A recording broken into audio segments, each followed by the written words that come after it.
ఇక ఇదే కేసులో జనవరి 19న ఇస్లాంని పోలీసులు ముంబైలోని థానేలో అరెస్ట్ చేశారు. ఇస్లాంను కోర్టు జనవరి 29 దాకా కస్టడీ విధించింది. తమ విచారణలో ఇస్లాం నోరు విప్పడం లేదని పోలీసులు చెప్తున్నారు. మరోవైపు ఈ కేసులో పోలీసులు దర్యాప్తు ముమ్మరం చేశారు. దాడి జరిగిన రోజు సైఫ్ ఇంట్లో ఉన్న అందరు పనివాళ్లు వేసుకున్న దుస్తులను ఇవ్వాల్సిందిగా పోలీసులు కోరారు. కేవలం సైఫ్ రక్తమే వాటిపై ఉందా, ఇంకెవరిదైనా ఉందా అనే విషయం తెలుసుకోవడానికి పనివాళ్ల దుస్తులను కూడా కోరినట్టుగా తెలుస్తోంది.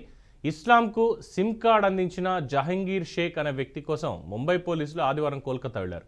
బంగ్లాదేశ్ నుంచి భారత్లోకి అక్రమంగా ప్రవేశించిన తర్వాత ఇస్లాం కొన్ని రోజుల పాటు కోల్కతాలో ఉన్నట్లు పోలీసులు గుర్తించారు.